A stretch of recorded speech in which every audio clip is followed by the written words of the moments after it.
Hello guys, ভিডিওটা last পর্যন্ত দেখতে থাকুন, খুব মজাদার ভিডিও।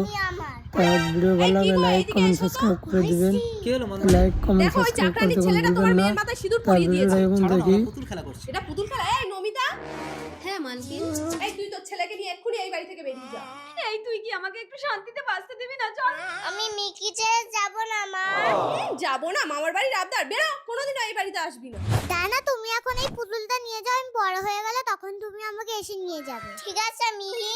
অমন কথা বলতে নেই মিহি, আমি তোমাকে রাজকুমারের সাথে বিয়ে দেবো 20 বছর পর। মিহি, আজ তোকে একটা বিরাট বড় লোকের ছেলে 4 চাকা নিয়ে দেখতে আসবে। আমার অনেক ছোটবেলায় বিয়ে হয়ে গেছে বাবা, আমি আর বিয়ে করব না। না, ওসব ছোট লোকদের সাথে আমরা কোনো সম্পর্ক করব না। গাড়ি এসে গেছে। আসুন মুকেশ বাবু, আসুন। আপনারা চলে যান, আমি বিয়ে টিয়ে করব না, আমার বিয়ে হয়ে গেছে। মিহি, সতেশ বাবু, এইভাবে বাড়িতে ডেকে অপমানটা না করলেই পারতেন। চল জানিস মুকেশ বাবু। একটা অত বড় লোকের সামনে তুই আমাদের অপমান করলি কেন? মনমানি, ওরা তো ব্যাগ ফেলে দিয়ে চলে গেল। ব্যাগটা তোমার মেয়েকে দাও, ও গিয়ে দিয়ে আসবে আর ক্ষমা চেয়ে আসবে। এই ব্যাগ এখন আমাকে দিয়ে আসতে হবে, ভালো লাগে না। দেখি তো ব্যাগে কি আছে। না, তুমি এখন এই পুতুলটা নিয়ে যাও, আমি বড় হয়ে গেলে তখন তুমি আমাকে এসে নিয়ে যাবে। একদম মেয়েকে বাবা, কাঁদাবে। আমি ওই ছেলেকেই বিয়ে করব, তুমি ওকে এক্ষুনি ডাকো। মনমানি,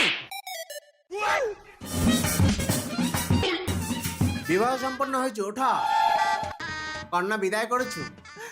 কি গো, তুমি কাঁদছো কেন? মেয়েকে তো অনেক বড় করেই বিয়ে দিয়েছি, ও সুখেই থাকবে। বাবা, যান, মিহিকে নিয়ে যান। আমার হাতে না দিয়ে মিহিকে ওর শাশুড়ির হাতে তুলে দিতে পারতেন। দিদি কোথায়? বাইরে গাড়িতে বসে আছে। কেন গাড়িতে কেন? বাড়িতে আসবেন তো, দিদি আসুন। নবিতা তুই? একদিন যাকে বাড়ি থেকে বার করে দিয়েছিলেন, আপনারা না ডাকলে সে বাড়িতে ঢুকবে কি করে? দানেশ আপনার ছেলে?